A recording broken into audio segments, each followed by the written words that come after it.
So at last night's town hall, President Biden said he has no answer to the energy crisis that I say his own White House has inflicted on the U.S. Don't take my word for it. Joining us now, Rick Perry, former Energy Secretary, former Texas governor.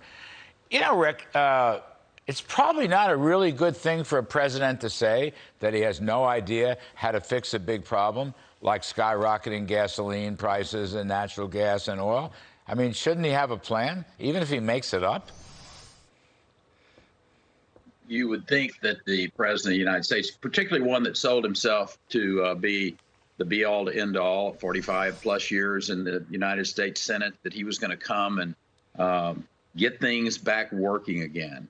And nothing could be farther from the truth. I don't know, Larry, whether or not he doesn't have a plan or the people around him will not let him put a plan into place, because we know how to fix this. This isn't rocket science. The United States is the #1 oil and gas producing country in the world. But because of his policies, the war against fossil fuels, the shutting down of the Keystone Pipeline, for instance, the stopping of major projects in the United States, sending the message to all those people that would invest in American oil and gas projects that you do that and there will be a price to pay for you. All of that collectively has really strangled our oil and gas industry. It's the reason we're seeing gasoline prices go up to record levels. It's the reason that we're seeing people lose jobs across the country, good union, high-paying jobs. This shouldn't have ever happened. President Trump had us on track with energy independence. We were working well with our European friends to deliver liquefied natural gas to those countries over there. We were working well with Saudi Arabia, pushing back on Russia. And how do you mess this up in 9 months, Larry? Yeah, it's very impressive that he has failed on so many fronts in such a short period of time. You know what? In the paper today, Chevron and Exxon announced that they are pulling back from their oil and gas operations, pulling back investment, pulling back production. I reckon that's because the Bidens hate fossil fuels and have made it very clear. And the other one that amuses me, Rick Perry, is that this Glasgow climate summit, which every whack job in the world is going to attend, Biden is going with 13 cabinet members. Biden and 13 cabinet members, and Russia's not going, and China's not going. Now, what does that tell you? Well, it tells you that Joe Biden and his cabinet are a lot more interested in sipping Chardonnay and eating brie cheese with the elites of the world than taking care of business here in America. You know, it reminds me of the Marie Antoinette quote of "Let them eat bread," or rather, let them eat cake. The point is that you have Americans who are suffering, who are having tough times paying their bills, gas prices going up, food prices going up, inflation at record levels for current history. And he's taken a group of his buddies over to a summit that is going to drive inflation up higher, make the cost of gasoline go up even more. You can't make this stuff up. And big polluters, especially China. It's not that they won't abide by any of these former Paris Climate Accord. They're not even going to go. They're not even going to show up. That makes it easy, doesn't it? I mean, I just love this. And Putin's not going to show up. But President Biden has no time to go to the southern border with respect to the immigration crisis, but he'll go to Glasgow and take 13 cabinet members and senior staff. I mean, it's a heck of a thing. The symbolism is unbelievable. Yeah, Larry, there may be another reason he's not going to the border, and that is because border Democrats are fed up with this guy.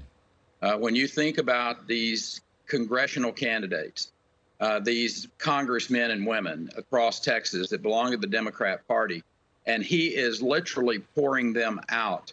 Henry Cuellar from Laredo. I know Henry, he's a fine man, but the fact of the matter is these policies are killing his district. They're oil and gas producing districts. Vicente Gonzalez has a district all the way from Seguin down to McAllen. It is strangling those Hispanics that's losing their jobs because of Biden's policies.